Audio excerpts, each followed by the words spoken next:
Become a sustaining member of the Commonwealth Club for just $10 a month.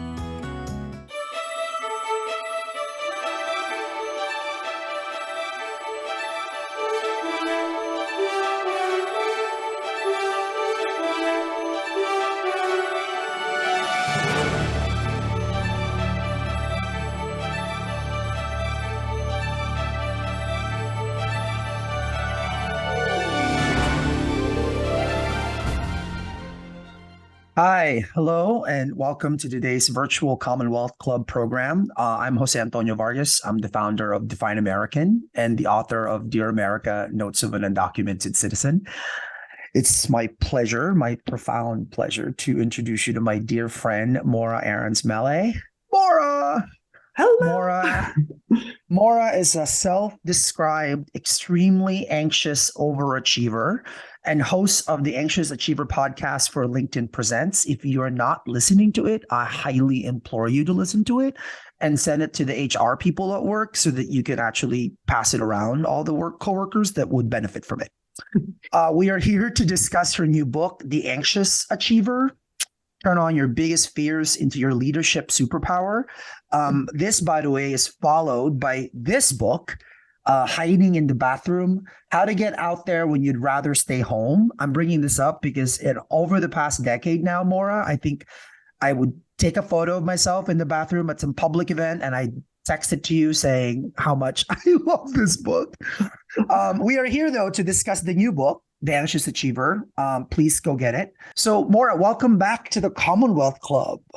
I'm so happy. Yeah. And just so you know, Maura is in Lexington and I am in Berkeley, but we're doing this thankfully virtually. So it's working out. So your book, like your podcast of the same time, of the same name, reframes how we think about anxiety and mental health in the workplace. How did this, I don't think I've ever asked you this question. How did this become like a mission for you? Because I'm an anxious leader, because I had to feel my own way through 2 decades of working in corporate America, in presidential politics, in startups, and running my own business as someone who really has to manage her anxiety every single day. And I learned a lot along the way. I think that I had a visceral reaction to the way that we talk about mental health in this country, the way that we other it, the way that we make it seem like something you can never escape from, something terrible. And we hate talking about it in the context of work and leadership.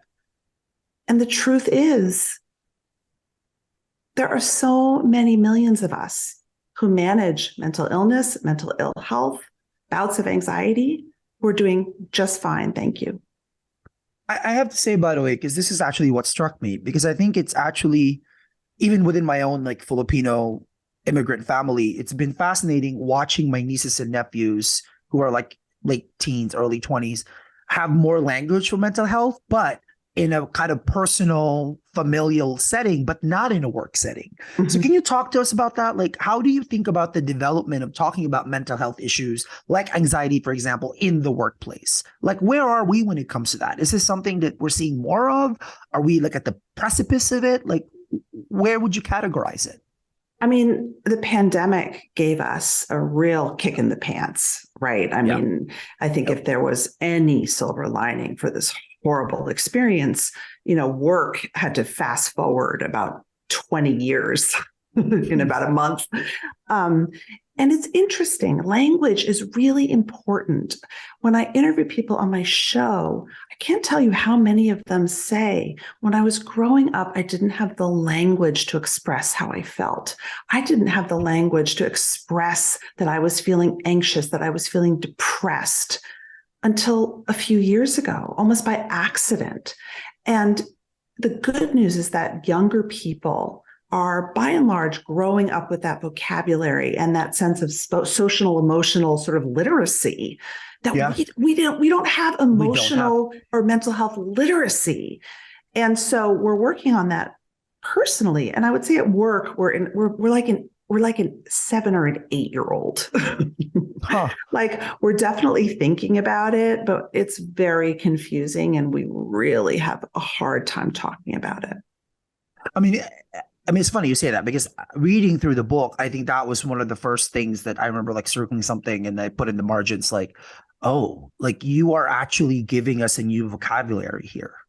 Right. Because again, I mean, the fact that the book, I mean, clearly everybody can read it, but you're talking about at the workplace within leadership situations, like how, and as I was reading it, of course, one of the things I was wondering about is how do you think your own kind of mental health experiences, like anxiety, bipolar disorder, how have those like help shape your professional development?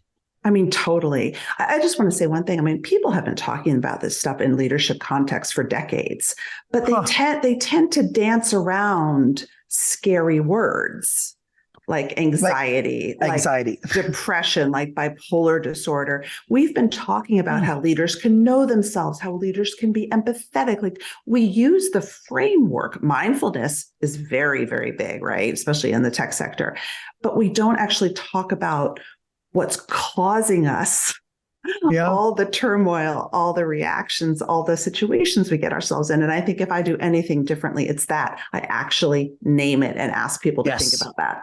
And again, that's from my own experiences. I had my first bout with clinical anxiety when I was 19, also with depression. I was diagnosed cyclothymic, which they now call bipolar 2, which means you go up and down, but you don't get fully manic, you get hypomanic, which we can talk about. And I found kindred spirits along the way because people do want to talk about this in a safe setting. They really, really do. And I think the key word there, though, the key phrase there is safe setting, right? In a place where you're right. Like I can't even imagine those words, anxiety and depression, feel like bombs when you drop them in like a work setting. I just know that sometimes it appears in my inbox, right? When I'm like in a group email at work and I'm like, oh, there's anxiety right there. What do I do with that? Right. I mean, I'm like, do I forward that to the HR person? Like, where do I go? And I think that what the book does is actually give you tangible, concrete kind of guidance, which I really appreciated. You brought up the pandemic. How has the pandemic and working remotely, how has that really affected anxiety and mental health in the workplace? I mean, the truth is we don't really know because we're sort of living out the greatest experiment in history. I would say that and social media, right? We're just living out a huge experiment. We don't really know, but look, signs aren't good. 90% of Americans think we're in a mental health crisis in this country. And even worse, data from a great Bay Area nonprofit called Mindshare Partners shows that a huge majority, almost 80% of people think that work contributes negatively to their mental health. So we bring our stuff to work and then work amplifies it. And then we just all act it out on each other. And so we really, really, really need to start paying attention. So how would you then advise, for example, like leaders, employers, like CEOs, like to adjust kind of their workplace culture and practices? It's really interesting. And the field of workplace mental health is exploding. And I think I think it will only grow. It's really a sort of three-part system. It's really important. And this is a huge change in the pandemic, although I'm nervous now with the economy that companies are cutting back. But companies invested, big companies especially, in telehealth, in access to therapy, right? In training for managers to talk about this stuff. That was sort of revolutionary. And that's really important. And then managers really need to learn how to have conversations so that they don't feel like the office therapist, right? And we can have a little bit of skill building. But the third level is real culture change. And that comes from the top. And it's about talking about mental health, but it's also about having equitable, fair, less toxic workplaces. And that's a challenge. The Surgeon General actually released a framework earlier this year for mentally healthy work. And part of it is really stuff that we all want, which is like pay people a fair wage, give them sick days, treat them with dignity. Guess what? That improves mental health. I mean, it's interesting because what you're basically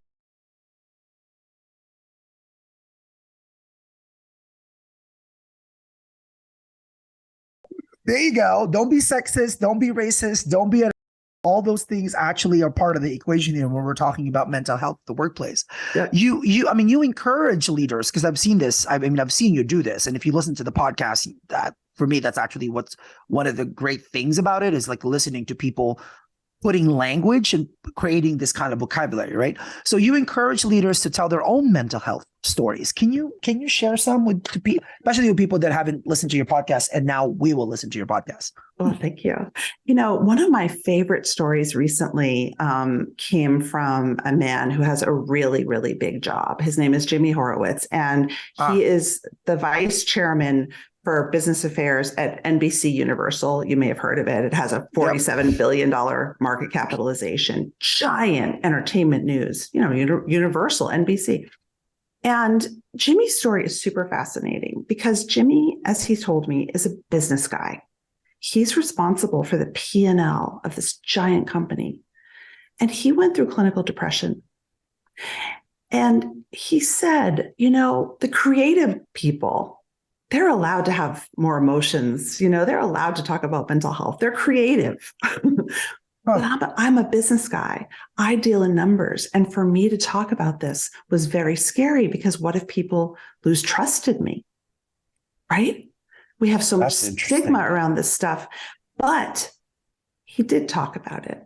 And it was tremendously powerful. And he's the executive sponsor of NBC Universal's Mental Health at Work program. And his ability to both be vulnerable, but also, as he said, to reach people who are going through hard times and have the understanding and empathy for what they're going for has been a transformational thing for his leadership. Oh, that's interesting. Mm-hmm. What would you advise? What advice would you give a business leader who feels really deeply anxious at work? Well, I can't imagine a business leader who hasn't felt deeply anxious at work. Yes. It kind of comes with the job. For a lot of us, anxiety shows up as a fear of the future, a fear of the unknown, a fear of being exposed for not being worth it, right? Yeah. A fear of loss. And that's life and that's leadership. So of course leaders feel anxious. Now there's a difference between feeling anxious at times and having an anxiety disorder, walking around with it all the time. But either way, I encourage leaders, if they feel safe and if it's something that they're ready to do, to talk about it. Because when you send that message, everyone else below you feels a little bit more able to be themselves and get what they need. I have to say though, like that the observation you made a few minutes ago about this has to actually start at the top. This is how you actually show leadership, that this is something that's happening within our workplaces. It happens in all workplaces, and this is the vocabulary in which we talk about it, and this is how I handle it, and like what other resources can be available in the workplace.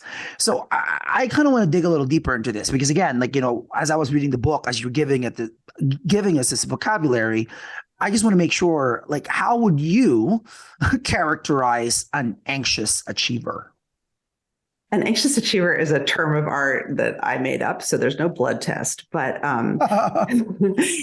Jose, you said something when we talked a few weeks ago that I've kind of stolen because I think it is absolutely profound, which is anxiety is our oxygen. We get it. Yes. But how many people out there are like, oh, it's, America runs on Dunkin', but America runs on anxiety for a lot of us. And we are fueled by it. It keeps us wanting more. It keeps us working hard. It keeps us trying. It keeps us staying late. And what's interesting about that is we can get very rewarded for that behavior at work because those are deeply American sort of capitalist values. The problem is when you are motivated by anxiety, which is basically saying, if I don't do this, everything's going to go wrong, so I better do this. You burn out, you get emotionally exhausted, you get sick, you can't feel joy, and your relationships suffer, and you really can't take risks, right? The interesting thing about anxiety is that when we can manage our anxiety and it comes upon us in a moment of need, we can take great risks because we're motivated. We have that activation energy, right? As Dr. Wendy Suzuki says. But when it's chronic, when we're carrying around the tape in our head all day long, it just zaps us.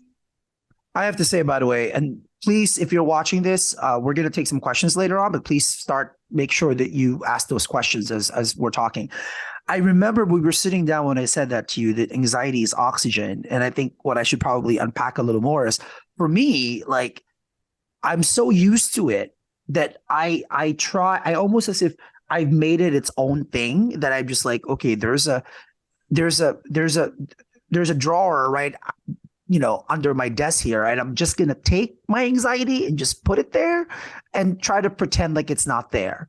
And as an undocumented person, like, I'm flying out, for example, at an airport tomorrow, right? And it's going to be going to a Midwest city, that I'm going to go to another Midwest city, places that undocumented people can't drive legally, because in most states we can't drive legally.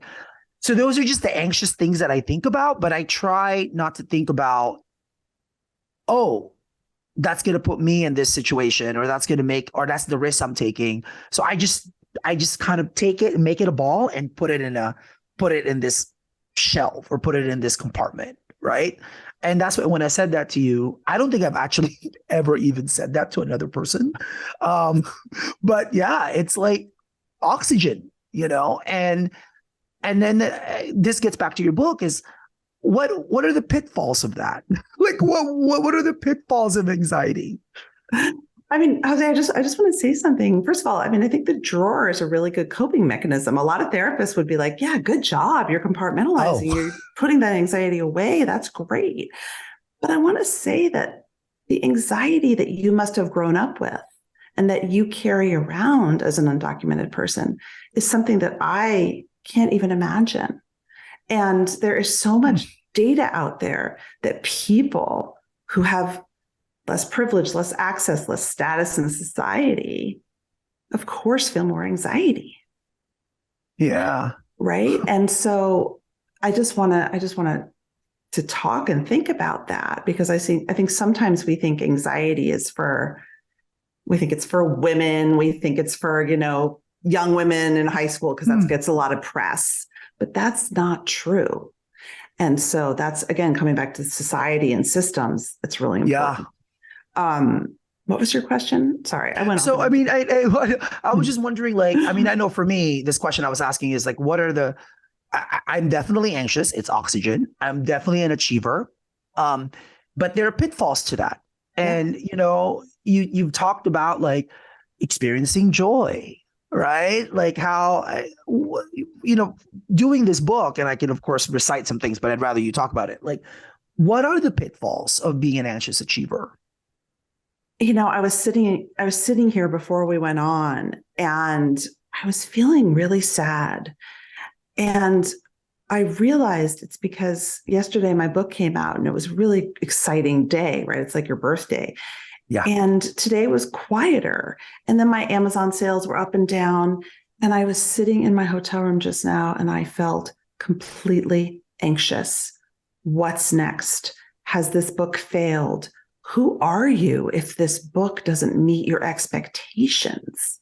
Those of us who are anxious achievers or who live with anxiety, we have this voice in our head. I call it the voice. It's always telling us, you're not done. You could do better.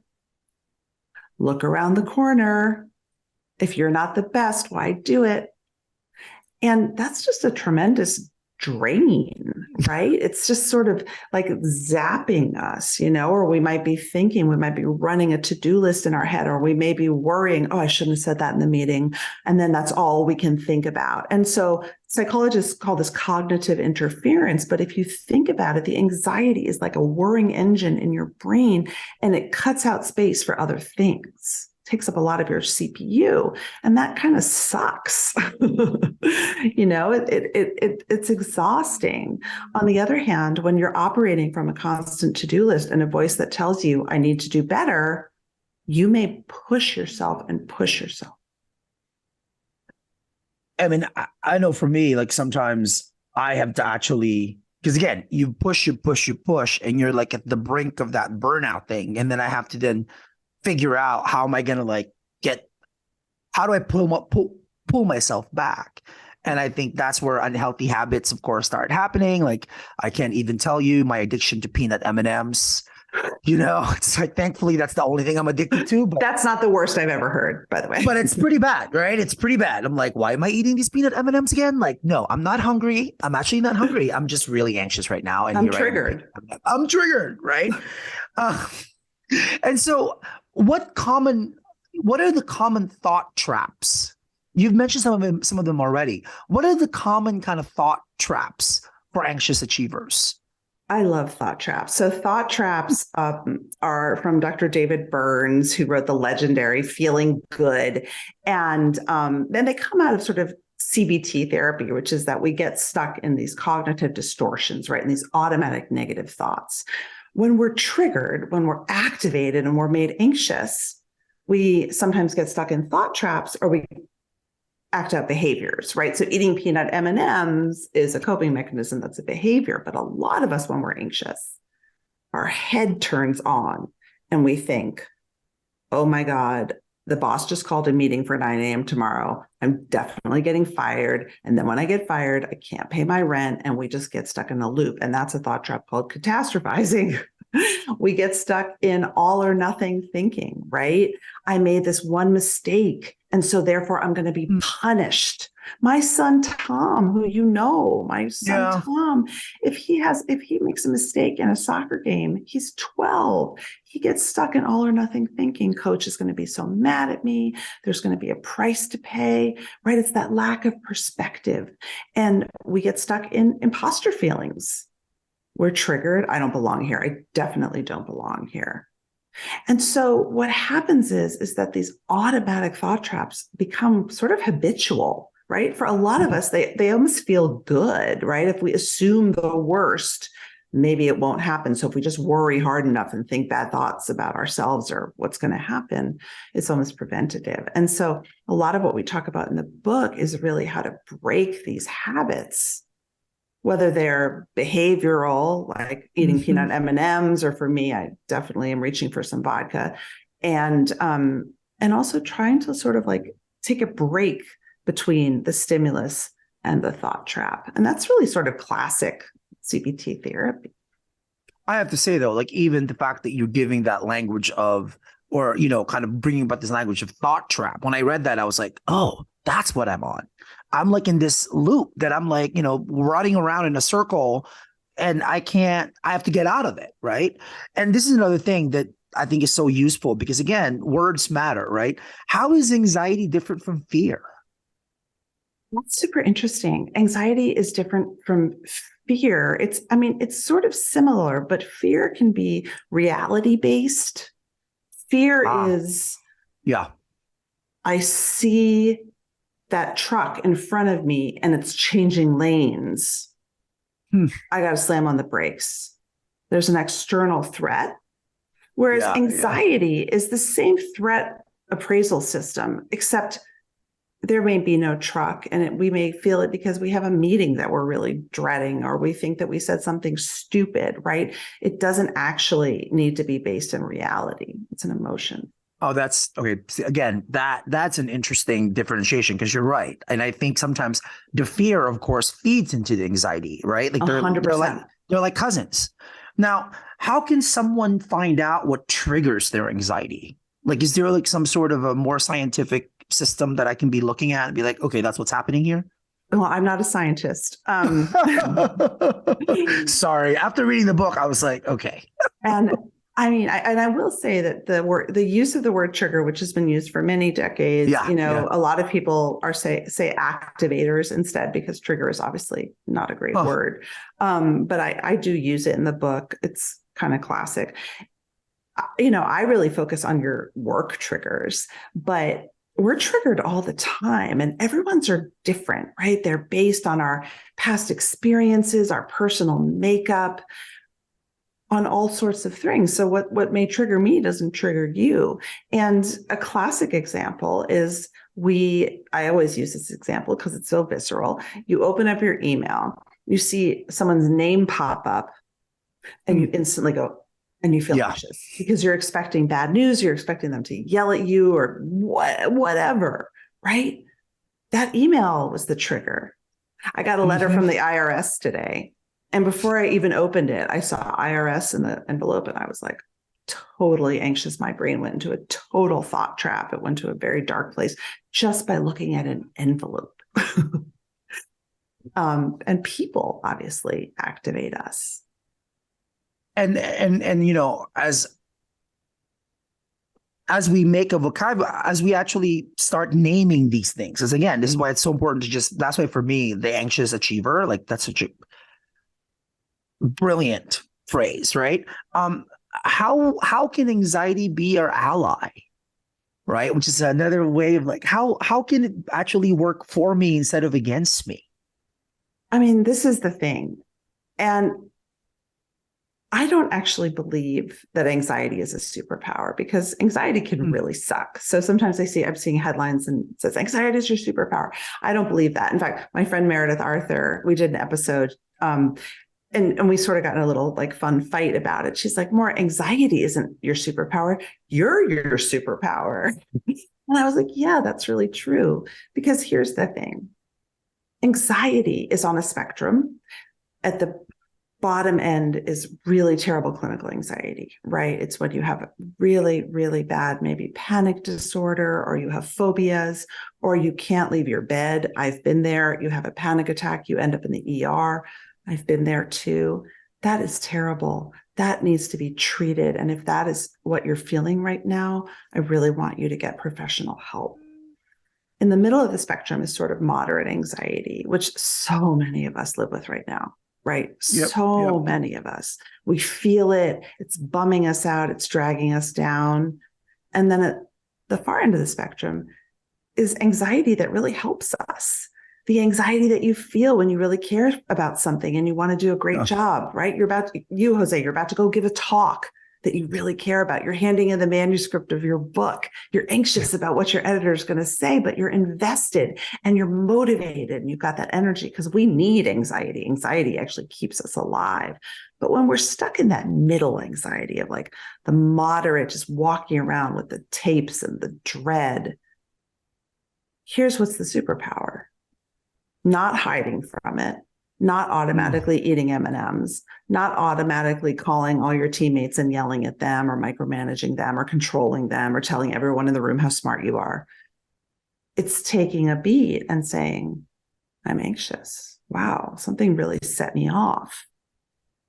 And then through work and ideally therapy and practice saying, I'm super anxious. I want to react this way, but is that really serving me? And this is the work of a lifetime, but when a leader can do that, when a parent can do that, when a friend or a romantic partner can do that, we stop acting out and we start being empathetic and listening and engaging. And that is so, so powerful. I just have to say, like, I think even this idea of anxiety as becoming using it as some sort of like petrol, right? As some sort of like something that can, I have to say that the thing that I struggle with there is figuring out how then it gets to this place where it's not just paralyzing me. Like, how do I, and by the way, we're getting some questions now, which I'm really happy that we're getting. I'm just going to actually go to one because it's the same question that I'm about to ask you. What are some coping tactics when triggered or activated and someone falls into talk traps? Mm-hmm. So we talk in the book, and there are so many, and they're evidence-based. Like when my kids make me really anxious, like I'm worried about them, I yell at them. That's my automatic response. And so a tactic would be to notice I'm super anxious and to tell myself, okay, I'm really anxious because my son wasn't answering his phone and I was worried about him. And that is a thing for me. And sometimes I actually, if I'm wearing a bracelet, I'll touch my bracelet, or I'll try to take a deep breath before I yell, right? It's a classic sort of behavioral tactic. The other thing you can do, and this is really, it almost sounds cliche, is breathing really helps, because what you're talking about with feeling paralyzed is sometimes we just get flooded with anxiety. I screwed up something so bad a couple weeks ago. I was so flooded. I thought I was going to pass out. I was so nauseous, right? I was overcome with fear. And I had to do breathing for a good 5 minutes, breathing in for 4, holding for 7, breathing out for 8, trying to calm my body. You'll find people who use, a prop, right? They'll feel something so that they can calm down. They'll feel an orange, or they'll, I've seen frozen washcloths, or picking something from the freezer, right? So that you can sort of take your brain out of the flood of anxiety, breathe, and then what's called cognitive reframing is the thought that might happen of, okay, I'm a little bit calmer now. Do I really want to have the bag of peanut M&Ms? I can't believe. Okay, so I've shared 2 things: peanut M&Ms, anxiety is oxygen. Here's the third thing, and then I'll stop. I didn't realize until I kind of finished the book. I had sat with it, and then that the way I deal with anxiety is I create walls. I have been so used to just bottling it up and putting it in a compartment that I don't want to share it. Like I don't, because saying it out loud, all of a sudden it's no longer mine. I gave it, it's like a virus. I feel like I've spread it with somebody, right? But it was interesting. As again, this was the thought process I went through as I was reading the book, is that's actually not served me well, I think. And I'm saying this is a 42-year-old grown person, middle age. I actually think saying it, sharing it in a way that I can say, oh, this is what I'm feeling right now, and I'm feeling anxious, instead of bottling it up and creating kind of this whole other, again, as an undocumented person, we're obsessed with borders and walls. And I think in a way I've created my own psychological borders and walls. And part of it is when I'm angry or when I'm anxious, I just don't want to name it. And I guess I wanted to ask you, so much of what you're doing here, Maura, is naming it, creating a vocabulary for it, right?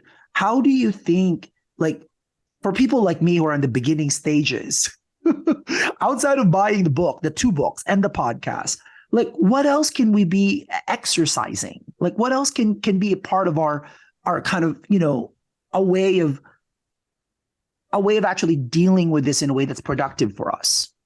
Naming it is really important. And I feel like I call it being in your fortress. A lot of us people who manage anxiety, we become a fortress, and we don't ask for help, and we don't delegate, right? And we just think, I'm on my own, I'm okay. Yeah. But the anxiety goes into our bodies. It has to go somewhere. And so part of what I've done a lot of research on and learned a lot about for myself and in the book is how to listen to your body. Because again, a lot of us don't grow up with language, and a lot of us don't listen to our bodies, but anxiety is going to show up in your body. So if you're thinking about, gosh, these feelings feel like what I'm feeling, what is setting me off at work? What is triggering me? And what is making me anxious? Pay attention to your body throughout the day. For me, I put it in my shoulders and my jaw. A lot of people put it in their stomach. A lot of people get headaches. People get dizzy. They get vertigo. They shake. They get clammy. Listen to your body, because again, it's trying to tell you something. Your anxiety is trying to tell you something.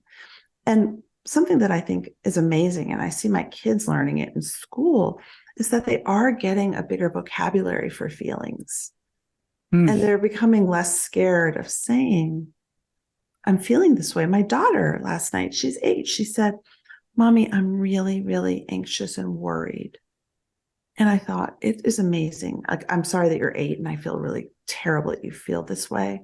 But the fact that at 8 years old, you can say that is a gift. And this is actually an original follow-up before I shared my anxiety as like a wall. Is this idea of like, what are the first steps in making anxiety your ally and using it to your advantage, right? What can we start doing to allow anxiety to support our goals and actually not undermine them? We build a relationship with it. We don't try to deny it. We don't try to control it. We don't try to exercise it away, although exercise is great, but a lot of us like over exercise. We don't try to drink it away or work it away, get down to inbox zero it away. We get a little bit comfortable with the fact that we're anxious and we observe our patterns.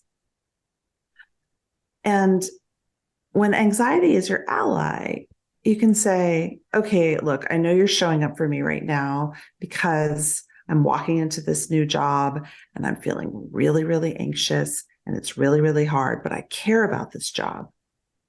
So I'm going to use my anxiety today. It's going to pull me through. And then some days you can say, you know what, anxiety, you suck. You're telling me lies. You're telling me things I don't really want to do anymore. And so I'm not going to listen to you right now. But what I want, and especially in work, is for people to practice understanding when they're anxious and thinking it through and not trying to just tamp it down, because when we do that, we act it out on ourselves and on other people. And, you know, the number one question I get from my listeners and my readers is, my toxic boss is making me so anxious, because anxiety, it pings. And so I want people out there to think about, like, when I'm really anxious at work, how do I react? How do I behave? How do I talk to colleagues? How do I treat myself? And the ripple effects of that, right? Because again, the ripple effects of that, how viral it can get. One of the again, language that you've created for me that I thought was just so useful is anxiety's data. Right? Anxiety is data. Like when I'm feeling anxious, that's actually objective data that I have. You gave this great interview. If you Google it, everybody watching this, it's with the Boston Globe. You gave this great interview with Kara Baskin, Parenting Unfiltered. And I love that parenting is, again, another way to figure out, like, how does anxiety show up in that? And you talked a lot about in that interview about this how we handle perfectionism, right? And what advice would you give to someone experiencing imposter syndrome? Like Tom, for example, you've given us that example, actually, that Boston Globe interview, or a perfectionist employee, you know, who feels that they're never doing enough. Anxiety as data is not my phrase. It's been used by scientists. So I just bring it into my book. But you know, when you get stuck in perfectionism, it's really, really interesting.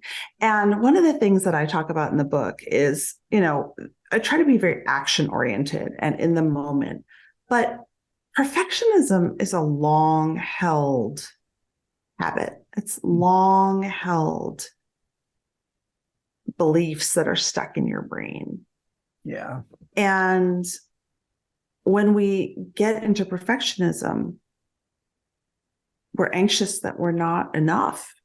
I interviewed Thomas Greenspan, who's a psychotherapist, who writes a lot about perfectionism.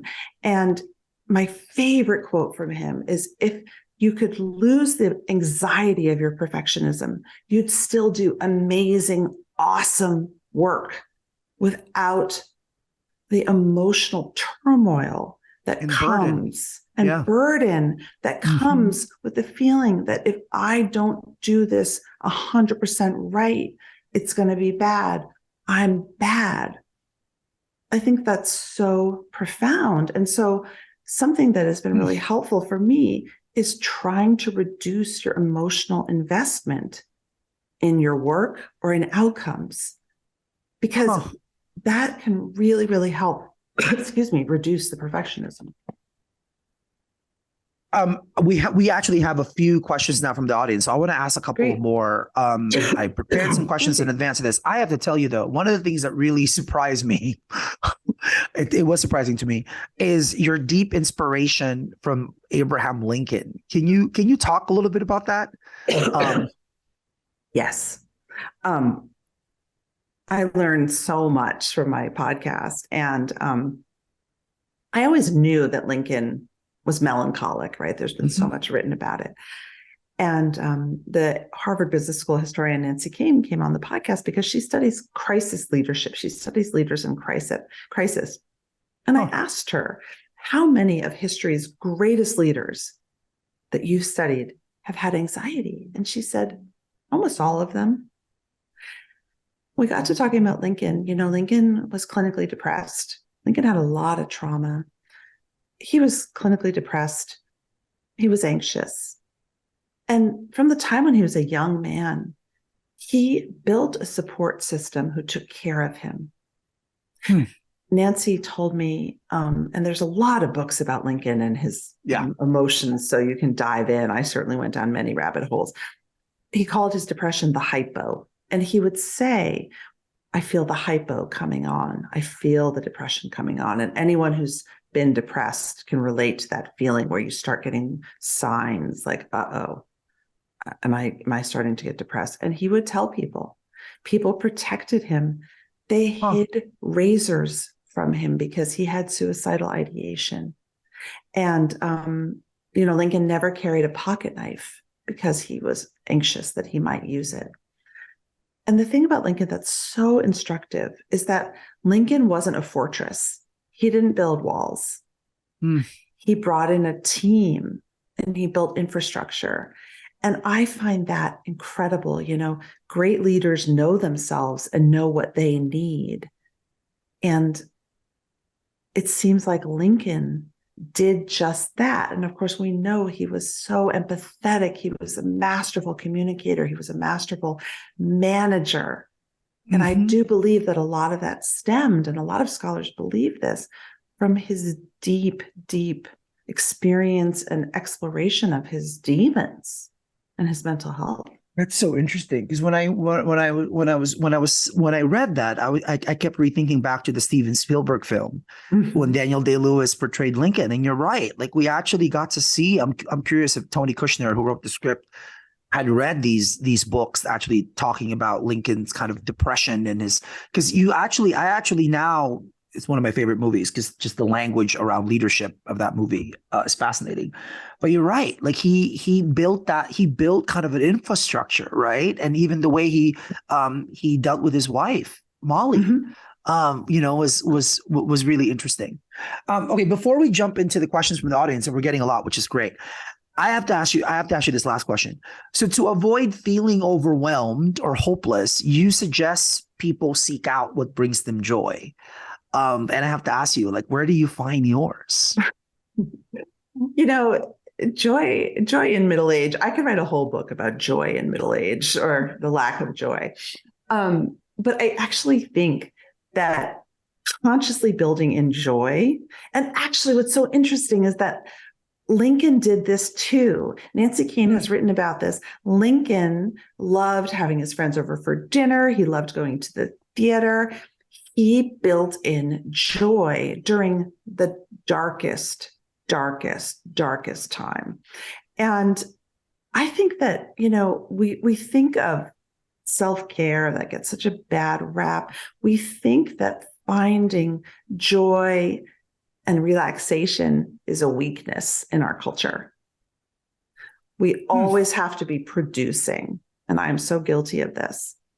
But if you can flip the script a little bit and you can say, I need to make space in my brain for joy. Like anxiety, move over for a minute. Let's practice making space. It really works. And for me, I love to be outside. I love to garden. I like to play tennis. I like to, hang out with my kids, although sometimes they don't bring me joy. I love to read, but I actually have the privilege. My first book was all about being an anxious introvert. I actually find joy in being alone, and I build in alone time. So think about also, who are you with when you feel joyful? And maybe you're by yourself. And this is why, by the way, Maura was just referring to her first book, I just fell in love with this one because it totally captures And this whole hiding in the bathroom, like if you see me at some public events and you're wondering like where I went, I'm in the bathroom, literally sitting down, probably texting Laura a selfie saying, hey, look, I'm hiding in the bathroom. Well, let me just say really quick, like I have interviewed so many people like you who are famous, who are at the top of their game. They have terrible social anxiety and they walk into events and they either want to hide because it's too much, or they walk into events and they think no one likes me. Totally anxious inducing, totally like, I have to say, by the way, and then before I go into the questions, one thing I was thinking about, and now we're going to personally share this. I took Maura and Nico, her amazing partner, and their kids to Into the Woods. It's the Stephen Sondheim show, and which is all about fairy tales, right? And it's all about and as a kid, as an immigrant kid, I didn't know Cinderella or Rapunzel or Little Red Riding Hood. I didn't know about those fairy tales. It wasn't until I got here and my introduction was Into the Woods. And we're sitting there and I realized that I had never seen it with other people. Like I'd never seen it. Like, so you and Nico and Tom and JJ were like the first family that I brought to see it with me. And I'm sitting there and I'm like, Jose, this show is actually about parenting. The show, to me, it occurred to me, like the most famous songs in that show is like "Children Will Listen," right? Careful the things you say, children will listen, right? No one is alone. Mother cannot guide you. And there was that one moment, more, I don't know if you remember, I looked at you because it was some crazy song about staying with your parents. You should stay with me, right? Like the world is scary and out there. Mm-hmm. And I was looking at you. We had this exchange, and all I was thinking about, and I want to tell you this now, is how blessed these kids are to have you as a mom, right? And then reading this book and reading kind of the vocabulary that you've helped create now, right? And yes, this book is specifically about what's happening in the workplace and what people can do. But I actually think that's why I loved reading that Boston Globe interview that you did. It's so useful for parenting, right? It's so useful to like understand, like in this era of social media, how can we be present and witness and help guide our children as anxiety and mental health become so much more commonplace for people, especially for kids, and how that affects them as adults. So I just looked at you and I was like, man, these kids are so blessed to have you as their mom. So I just wanted to say that. It was a great. All right. So there's a few questions that are really specific. I love this one. So I consider myself a private person, but how do I talk to my manager and team members about my anxiety in a positive, helpful way and not a negative, stereotypical way? Oh, that's a great question. Great question. Whoever asked that question. Great question. And obviously it depends on the relationship that you have with your manager and your team members. But assuming you have a collegial relationship and you guys talk, one of the things that I think is really also a good post-pandemic evolution is the fact that we feel much more comfortable talking at work about how we work best. That's true. There's all these great work style questionnaires and, how do I like to be informed before meetings, and am I introverted, and how do I feel about the camera and all this stuff. And so one of the things that you can do, and you can either do this one-on-one with your manager, or if there's an appropriate meeting or you're starting a new project, is you can say something like, you know what, I'm a little bit anxious and I really care. And so sometimes I get really anxious. And here's how it shows up for me. And identifying a couple ways that it shows up. I have a great example in my book from Christina Wallace, who's an HBS professor. And she talked about how getting news that would startle her was very triggering for her at work. And because of her childhood, because of her history, and that sometimes it can't be avoided. But are there ways that we can lay down basic norms around communication, around expectations? I mean, expectations. When we don't know other people's expectations of us, we get so anxious. So make it about how you work best and what the team can do to support each other, because that helps everybody. It's a really, really good point. Here's another question. Are there any companies, organizations that have introduced new or innovative measures to better support their employee dealing with anxiety or better mental wellness? Yes. This is a very fast growing field. There is a nonprofit organization called One Mind, and they have One Mind at Work. And they have actually launched a huge research project on companies' maturity in workplace mental health. And so you have some companies, places like Deloitte, the big accounting firms that have invested in, they have human capital, so they invest, who have really robust programs, and then you have a lot of companies who are just starting, but that's a great place to start. And I think also checking out Mindshare Partners, which I mentioned before. They have a lot of free resources, and Mental Health America, SHRM, the Society for Human Resource Management. These all have really good resources, toolkits, measurement things, questionnaires. And here's a question that's kind of inevitable, but I think it's important to ask. Has social media increased the levels of anxiety in our lives? I mean, I think the data is saying yes. Yes. And how do you think, I'm curious from your end, because you part of the reason also why I've known Maura for a while is because she's been really a leader in like the tech space, right? Especially among women and like organizing. I'm just curious, Maura, like what have you as a parent and as kind of one of the pioneers in that early space, like how do you all talk about it in terms of how can we make sure that social media is not harming our kids? I'm just like, where is that conversation? I'm just curious. That ship has sailed. Social media is harming our kids, and it's harming us. The things I think about from an anxiety perspective is twofold. One, a cycle of comparison. I mean, what makes us more anxious? Do people like me? Am I good enough? Have I been invited to that party? That's the whole point of social media. It is literally the point. That's really hard. The second is the cycle of responsiveness. And I think things like Slack and Teams have only sped that up. And so it's really, I see my kids like they're on text all day and they carry their phone as if it's an appendage because you don't want to miss out. Again, a very human feeling. And so how do we break these very human needs? It's really hard because that's what social media is designed for. And also just, by the way, the responsiveness, like a friend of mine, Bing Chen, he founded a group called Gold House. And like, when you send him an email and he's not available, he says something like, don't put urgent. Not a lot of things are actually urgent. Like chill out or something along those lines. And I remember taking a picture and like sharing it with people. He's right. There are a few things in life that are actually urgent. And yet like putting urgent in a subject line or time sensitive. I'm guilty of this as well. We do that because it's like automatic now with the way we think about how we have to respond all the time. All the time. And I mean, honestly, like out of office doesn't really count because I have rarely met people who have an out of office on who don't respond to email. It's almost become like a thing. What do you recommend in talking with children about anxiety so they don't have some of the same negative experiences that many of us have experienced as a grown-up? It's a great question. That's a great question. I mean, I think the first step is to get in touch with your own anxiety. Because our children learn from us.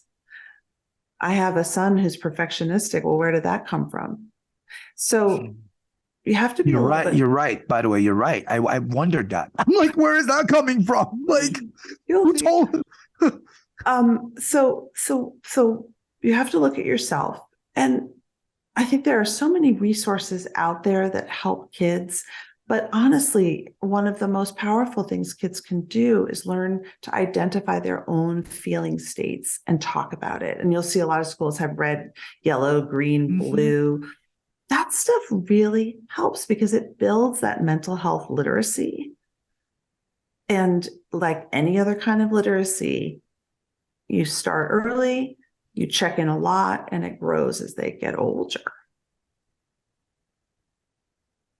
This is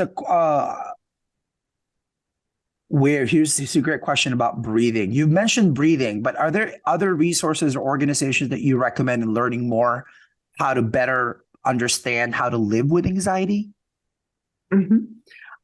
There's a lot of them. And the ADAA is a great organization. I think ADD, say that again. ADAA, Anxiety and Depression Association of America, has a lot of resources. I like Very Well Mind, which is a website with tons of resources, Psychology Today. But I am a huge proponent of therapy. It's expensive and it can be really hard to access, but if it's within your means, the process of getting to know yourself, your history, how you show up in the world. Also, if you're encountering bias, if you're encountering racism, the process of understanding that's not my fault. I can't fix this. I need to take care of myself sometimes. It's so powerful. And so this is work, just like training for a marathon. It's work and it's an investment, and it is so worth it. It's funny you say that, because I do think of it as a mental marathon. Like I just started seeing a therapist a few months ago, and I'm like, why did I not do this sooner? And then I think I feel bad for all my closest friends who I've like burdened with like thinking that they're therapy, when in reality, I really needed somebody who doesn't know me, who can be this objective person. And then what's been interesting about it is actually talking to my own family members and the continued stigma within people of color, right? That this is, I had a cousin who actually said to me, this is a white people thing. Like, why are you, like, people of color don't need, like, we don't need therapy. And I'm like, what? And then of course, showing examples about, are you kidding me? Like, and this is where popular culture is actually really important, right? Because you see some characters who are Black, Latino, right? Who are therapists themselves. And so, but that was an interesting process of like actually trying to educate my own relatives about why that's important. Well, what it's not a quote unquote white people thing, which I thought was such an interesting comment. This is a question for both of us. I don't know what my answer is, so you have to go first, Maura. Okay. What is the best piece of advice that you've gotten in living with your anxiety, and who was it from? So the best piece of advice was a question posed by my therapist. I was talking about feeling horrible about messing something up at work, something stupid. And she said to me, who told you you had to be so special all the time? I was taken aback. Really, who told you? And I said, I'm special. I've always been special. I've been special since I was 3 years old, like typical anxious achiever. And she said, well, who says? And what's so powerful about this, and I talk about this in the book, and this is again from David Burns, is that when we are stuck in our anxiety, we are focused inward. We're worried about why we're so special. We're not worried about everyone else around us. We're not part of the conversation. We can be distracted. We are allowed to mess up like everyone else. We are allowed to have a bad day. We are allowed to not show up. We're allowed to be late. We're allowed not to be special. It's a little bit of ego death, says David Burns, but it's so powerful. And because I'm so late in seeing a therapist, and again, because I'm also so late in talking about this publicly, this is kind of an unorthodox answer to this question. So when you come to my house, actually here in the backyard, I just, as a birthday gift to myself, I put a saying up there, the last line of Song of Solomon, which is Toni Morrison's third book. And the very last line of the book is, if you surrendered to the air, you could ride it. If you surrendered to the air, you could ride it. And I think I'm trying to like let my 40s, letting my 40s be this thing where I'm like, okay, there are some things that are out of my control. which makes me anxious, right? That I have to control everything. I have to control everything. And surrendering.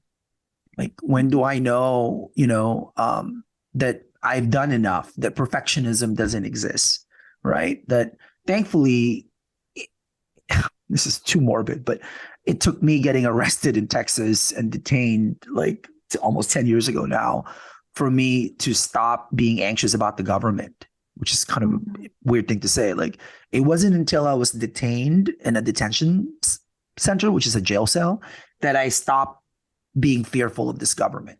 I'm like, you know what? This is the worst they could do. Like, they can't lock me up. Like, oh, they can't take this. Right. So that was helpful, in like the processing of not being anxious about, oh my God, I'm scared of them. What if they catch me? Blah, blah, blah, blah, blah. But I think that line of surrendering and that this idea that there are greater things out there. I'm not religious. I think I'm more spiritual than anything else, but I think that there's greater things at work, right? And I love, Maura, that when you talk about what's happening at the workplace is really understanding, and when you read the book, you get even better understanding of this, is the fact that when you're anxious and how that manifests itself, it impacts everybody else who work around you. Yeah. Right. And that's why I think the investment that companies and leaders have to make, this is actually good for their workplace, right? This is actually healthy for the workplace. It's good for everyone. It's good for everybody. All right.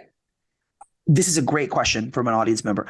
Do you have any thoughts on how to make therapy more accessible and affordable? Great question. Great question. There aren't enough therapists. There aren't enough mental health professionals. And, I'll tell you a personal story, which is I have half a social work degree, half an MSW, but it was going to cost me $70,000 a year, and social workers don't make much money. We have to, it's like education. We have to make these careers affordable. We have to make education affordable so that people can afford to go into them. Again, it's a systemic issue. It's a systemic issue. All right. The last thing I have to say, and this is a tradition here at the Commonwealth, it is a tradition to ask speakers this question. What is your 60-second idea to change the world? Well, I'm going to pick up on what Toni Morrison said way better than I ever could. Control is something that we all seek, and we live in a very uncontrollable world. So much of what hurts us in our world comes from our inability to feel discomfort, to sit with discomfort, fear, anxiety, anger. We act in ways that are harmful. Yeah. And I wish everyone would listen to Toni Morrison and sit with their feelings instead of acting out. Our deep thanks to Maura, author of The Anxious Achiever. Please get this in your book. And again, if you work in a company, talk to the ERG people, talk to the HR people. This is something that you probably should put in your work library, and you can contact Maura and ask her to speak if you want, her to speak to your workplaces. And we really encourage you, local bookstores, we have to keep them alive. So if you don't want to order them online, go to your local bookstore and figure that out.